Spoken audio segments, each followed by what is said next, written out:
you join me in my kitchen. I know it's not the bank, but it's my day off, and although I'd love to be fishing all day, I can't on Thursdays because I need to look after the youngest. She's having a nap, which I'd love to have a nap, but I haven't got time to do that. But what I have had time to do is tie up a few solid bags ready for a session tonight. My idea about this video is to show you that you do have time to go fishing no matter how little time you think you have. For me, weekends are about family. I work on Saturdays, hence the day off on the Thursday in the week. Soph doesn't get back from work till about 6 o'clock. It's going to be dark, it's going to be cold, but you've got to just get out there and do it. And I'm going to show you how I do a quick overnighter.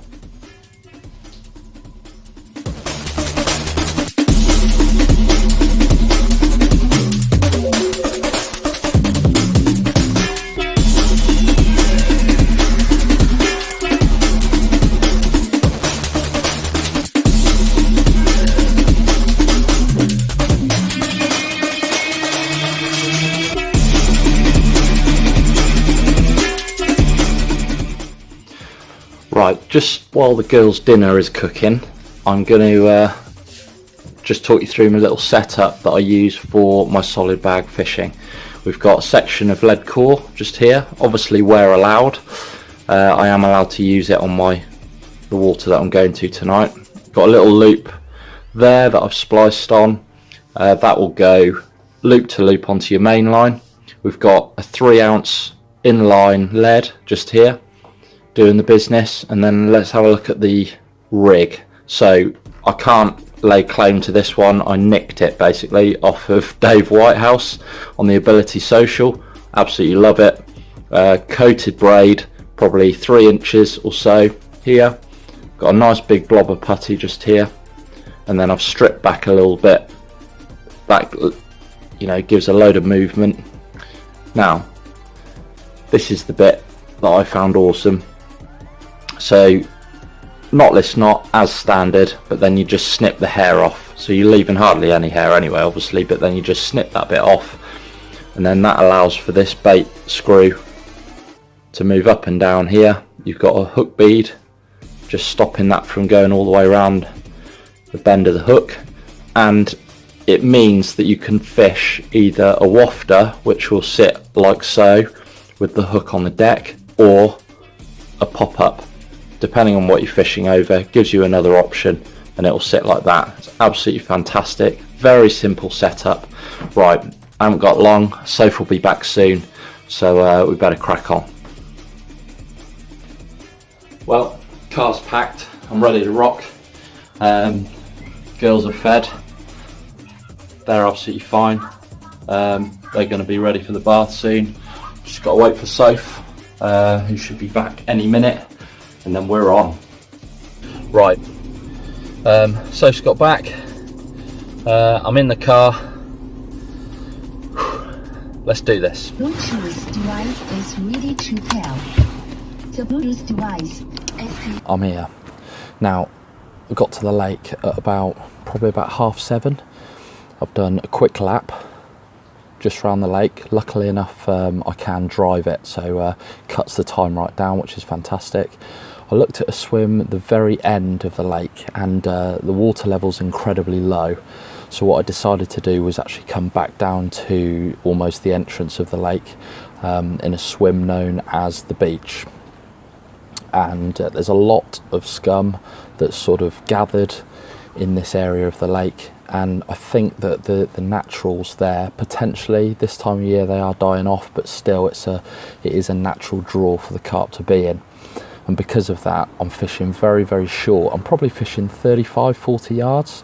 I've got a solid bag rig on the ones that I tied up earlier on my left hand rod, and that is just off a baited area. And when I say baited area, I've given it with the catty probably 5 or 6 catties worth of a nutty sort of boilie that I've soaked boiling water 2 days previously.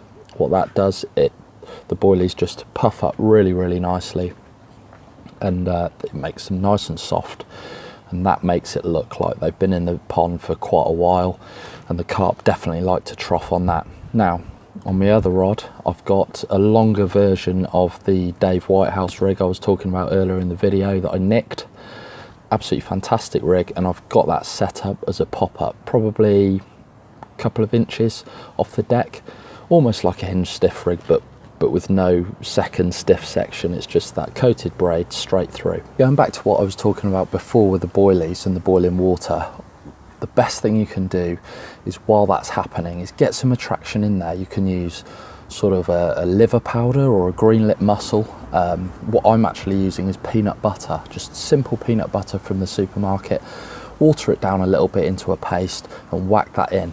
Any attraction you can get into that water will thus get straight into the bait. I haven't got long here, so what I'm looking for it to do is get out there and start pumping attraction into the swim, and quickly. Fingers crossed we'll get one before midnight. I always like to nick one if I can before midnight, and if I do, we're on to a winner. If I don't, I'm not afraid to move. I've moved in the past, 1, 2 o'clock in the morning, if I have to. If I think they're in another part of the lake, I will move. I'm here to catch fish, and I've got to move on them if they're there. So that is one in the net. Looks like a good one too. Well, it's 20 to 11. Hadn't been long asleep, and the solid bag rod absolutely ripped off. You'll have to apologise about my shakiness. Wasn't really expecting it, but lovely fish, absolutely fantastic fish. Massive pecks on it. Lovely old thing. It's probably pushing about 15 pounds, but just going to show what I was saying, that there are fish to be had even on these short sessions. I'm absolutely over the moon with this. I mean, it's a lovely looking thing. I'll just show you the other side as well, but let me just turn around. So yeah, 20 to 11. I'll reset that solid bag now. I'll possibly rechuck the other as well, just in case it didn't land nicely. But look at that, absolutely fantastic. So yeah, hopefully we'll get another one. I mean, really I was after just the one bite, and I've done it there. So I said earlier that I wanted one before midnight, so but there's that. Fantastic, great little fight as well, even in this cold water. So fantastic. Right, let's pop it back and reset those rods. Well, what a fantastic fish. Can't believe I had one really as quickly as that. You know, I'm looking for one bite, as I said in the video, and I've done it before midnight. So really looking forward to this session now. If I can get one more, I'm going to be over the moon. I mean, if I had to pack up now, I'd be happy, let's be honest. So I'm going to re-tie that solid bag rig as soon as it's dried off. I've actually got one ready to rock in the bucket. That's the beauty of obviously the preparation. So that's been re-chucked straight out on the spot. I have re-chucked the other rod as well, so fingers crossed that will come off. But the solid bag is just wicked, absolutely wicked. It's a small parcel of bait, and it really is doing the business. So fingers crossed for another one. Lovely stuff. It's 2:30, I think. I really didn't think I was going to get another bite of the cherry here, but again, the solid bag has ripped off. Amazing. You know, you got to bear in mind it's well, when I started fishing, it was the 1st of November. It's now obviously the 2nd of November, and it's blooming freezing, absolutely freezing. But you know, to get a few bites on a short trip like this, I couldn't be happier, really. Finding it increasingly difficult now to come away from the solid bag. Such a devastating method. Perfect perfect presentation pretty much wherever you cast it. One mouthful of bait, lovely stuff. And look at this, proof is in the pudding. And look at that for a pudding. Again, not a big fish, but it just doesn't matter. Look at that, absolutely stunning. Just show you the other side. It's equally as beautiful.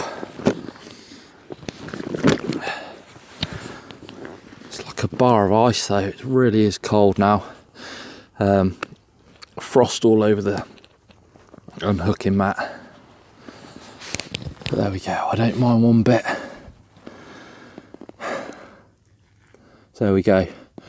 We've got a few hours left before the alarm goes off. I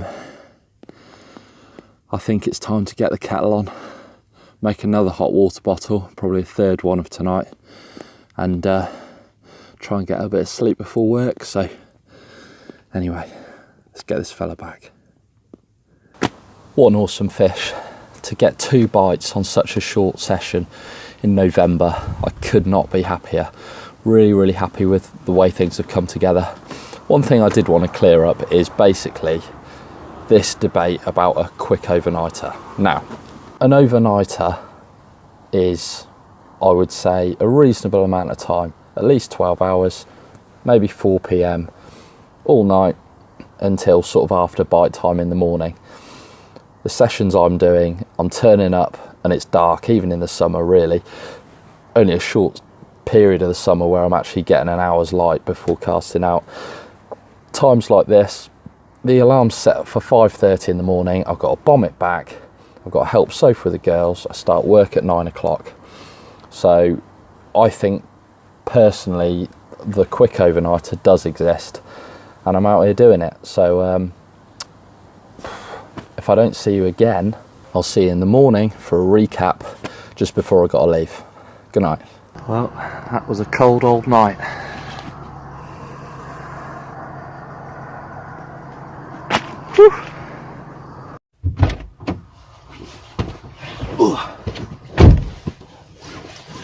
Well guys, car's packed, it's 6:15. I've got to go. Quick recap of last night. Got here 7:30, 8 o'clock. Quick lap. Decided on my swim due to obviously the scum that I spoke about. I don't know whether that had a bearing on anything, but obviously I had the first fish at 20 to 11 was it.